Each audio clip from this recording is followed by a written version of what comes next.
What's going on, guys? Welcome back to 100% Chelsea and welcome back to another episode of Player Reigns. Chelsea have just beaten Malmo 3-0 in the Europa League and progress to the next round. I'm here with Scott. Hello. Let's go straight through the Player Reigns. The starting goal, Willy Caballero. Didn't think he had a lot to do, to be honest. I thought that the defence was quite solid, so I don't remember him having too much to do. So I'm going to give him a 6, just because it's an average rating. He wasn't poor, but as I said, with not doing a lot, you can't really do any more than that. Alright, let's go to the next player, Azpilicueta now. He had a lot of stick going into this game, and I still don't think he was one of the better players. No. I thought he was a bit shaky, especially in the first half, but gradually came to his own as the game progressed and we started to get the goals in. Yeah, I'm going to give him a 6 as well, I think. I'd give him slightly higher, but as in the first half, he was struggling a bit. Reeks, their left mid, was getting in a lot. And another thing, this is not too much his fault, you could argue, but I was watching it in the pub, unfortunately due to financial issues. I wasn't able to actually go to the game. I was watching the pub, and when the camera panned onto him after about 35 minutes, he looked knackered. He looked like he was really blowing. And as I said, through no fault of his own as such, that's more down to Kit constantly getting picked, but he looked really like he was struggling. So that's why I think I'd give him a 6. Alright, let's go to Andreas Christensen now. There's been a lot of talk about Christensen potentially starting more games for Chelsea. He didn't have a lot of games towards the first half of the season. He did a U-turn from leaving in January, and ever since then his performances have improved. How do you think he fared yesterday? I thought it was good. I have been vocal on the channel before about my, not dislike, but my criticism of him sometimes. But I thought yesterday was very good. I thought that he was comfortable on the ball, comfortable in possession for the most part. And yeah, I think, as I said, the whole defence pretty much, bar a couple of shaky moments in the first half, was good. So I'm going to give him a 7. Let's go to Antonio Rudiger as well. How do you think his performance was compared to Christensen? I think he was, as I said, there's a couple of instances in the first half where he was shaky, and unfortunately the ones I can remember and point out the most were to do with Rudiger, or included him. Like the one I can really remember was the one that Antonsen had in the first half, where Hudson-Odoi tapped it down by mistake, and Antonsen literally did Rudiger with the Cruyff turn. He sent him flying. And so for that, I give him a 6. Only because I don't think he wasn't really any worse, but there was a couple of mistakes here and there that he was involved in. Right, moving on to Emerson now. The Emerson versus Alonso argument has been going on for ages, and I think Emerson's proven yet again why he should be starting over Alonso. Yeah. I mean, he covers space quicker, he's just better on the ball, and simply put, he's more of a threat.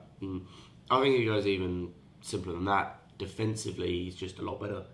I know Sarri's system likes going forward, he likes attacking fullbacks, but just from a defensive standpoint, Emerson is more aware of his positioning on the pitch. He understands better where he needs to be in a defensive setup.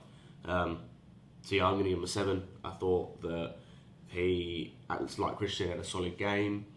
There was nothing immediately that stands out to me that he did poorly. And yeah, I think, as I said, going forward, he was a threat most of the time. So yeah, I think 7's a fair rating. Alright, let's move on to Kovacic now. Kovacic played in Jorginho's role. How do you think he fared? I can't believe I'm saying this, but I think we played worse in the first half without Jorginho on the pitch.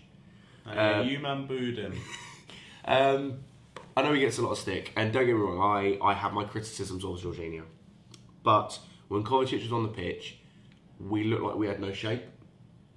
The midfield three, bar Kante, actually no, take Kante out of it, Kovacic and Barkley mainly, when they were on the pitch, it looked like there was no shape to our midfield. As I said, it looked like there was at one point where to throw in, and you could have thrown it like a blanket over the 3 midfielders. They were all in a little triangle over where the throwing was, which makes no sense to me.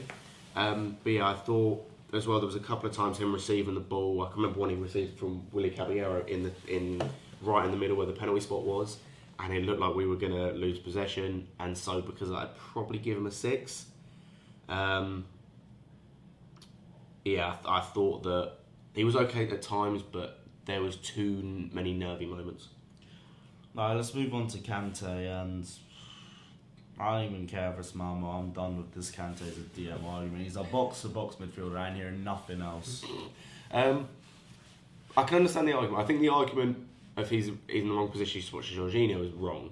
I think that the argument... Anyone who says he needs to swap with Jorginho has no clue what Jorginho's role is. I think the ideal thing would be them playing next to each other, but that would require a tweaked system. I talked about that in the preview. It'd be a bit pointless, but I talked about it in the preview yesterday.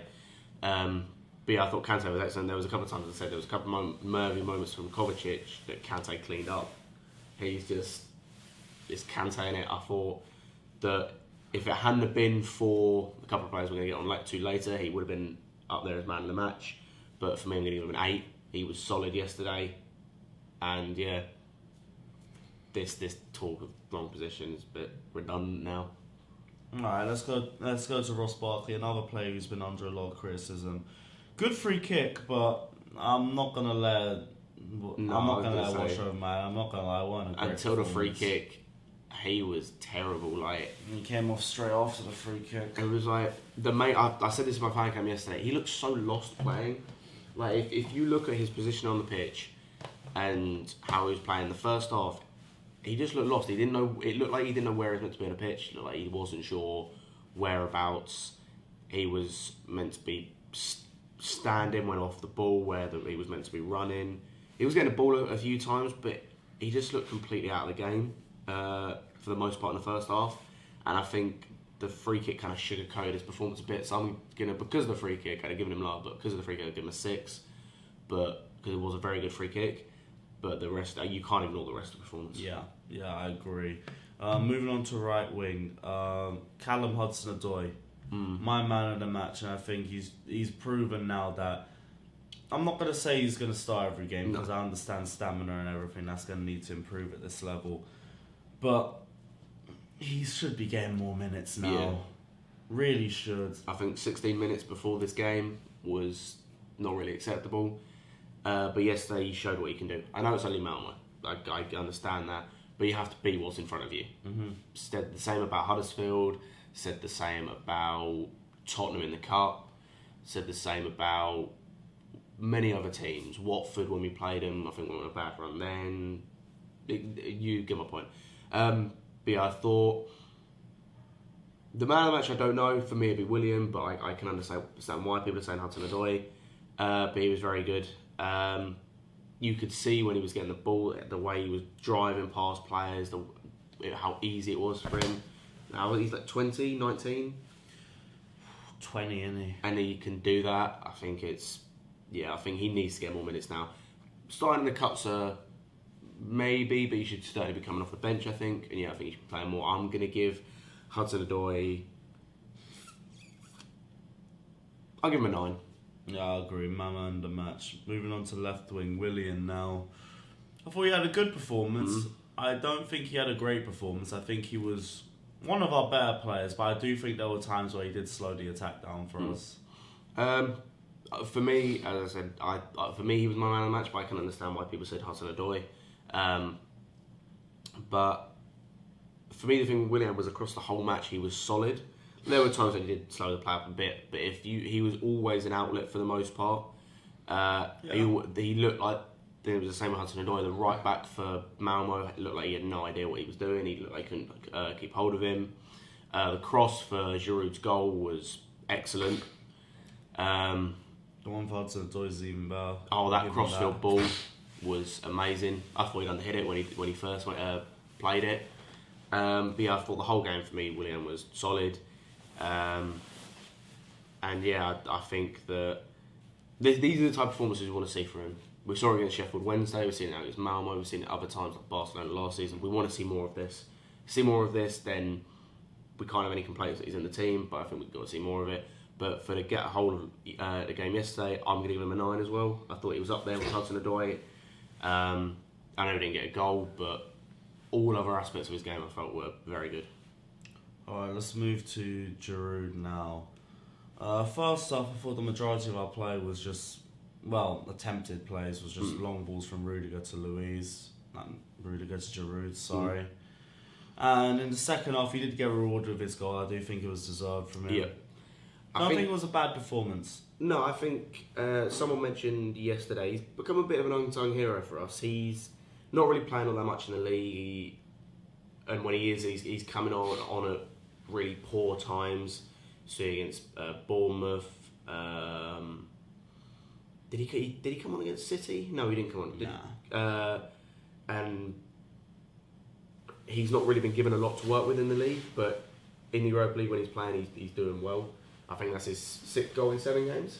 I think I'm going review. I'm not sure. I think I saw something that's 6th goal in 7th game, 6th goal in 7 games. Sorry, and yeah, I thought last night he did really well. Even in the first half when we were not our best, he was still moving a lot. He was still making runs in behind, trying to work what little he had. And yeah, I think I'm going to give him an 8. I think similar to the other two, he worked tirelessly the whole game and took his goal really well, as he tends to do. Alright, let's roll through the subs quickly. Let's start off with Jorginho now. First off, like I said on my fan cam, every one of you fans that booed him is an embarrassment. First, also, I hope you guys are embarrassed because Jorginho actually came on and our midfield was better as a result. I thought Jorginho had a great game when he came on as a sub. I think so as well. I think, as I said, you look when he came on, people do mind because he doesn't move all that much in terms of in front and the back too. I have been critical of him in that sense. Criticism is completely fine, but booing a player when his name's being read out and booing a player when he's coming on as a sub, that's embarrassing. Yeah. That's your Arsenal mentality. Yeah, no, we'll get onto that in a bit. We'll talk about fans a little later. But yeah, what I mean by that is in terms of there have been criticism of him that he doesn't move. But you can see now yesterday why that is. Because him in front of the back four, yes, he hasn't got the defensive capabilities, but him in front of the back four means our midfield as a whole is a lot more rigid, a lot more solid. We have more shape to it. And yeah, I think you want him to add a bit more to his game. I think you do. The assists for the main part, I think, is the main thing. But for the basics of what he has to do, he did it well. And for that, I'm going to give him a 7. I thought that he did the basics when he came on really well. And we were 2-3-0 up at that point. It was immaterial. Yeah, 2-0. Moving on to Loftus-Cheek now. Being slowly brought back in with a back injury. Yeah. Solid return.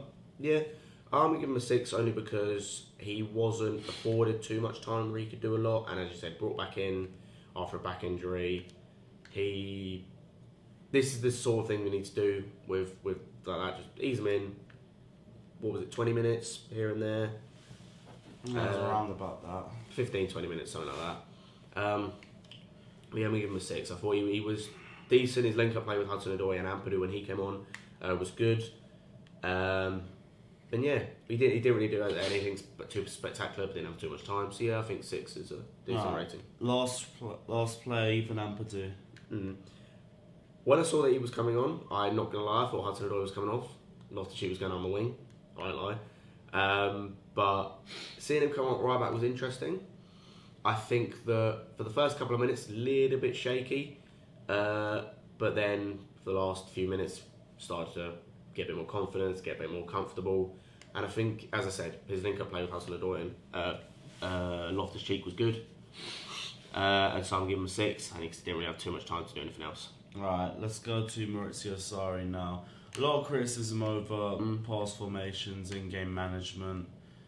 He rotated yesterday. Yeah. A lot of players who we asked to get game time got game time. Substitutions were all promising as well. Gave more youth players minutes. Can't really complain about Sarri yesterday. No, I'm gonna give him an 8.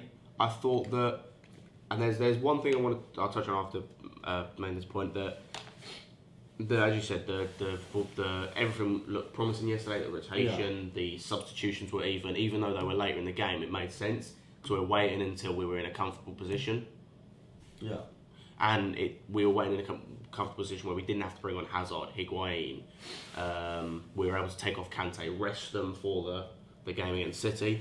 And the thing I want to touch on that I talked about is we haven't seen too much of A lot of people make criticisms of Sarri that he sits in his, particularly against City, sits in his chair, makes notes, don't really do a lot on the touchline.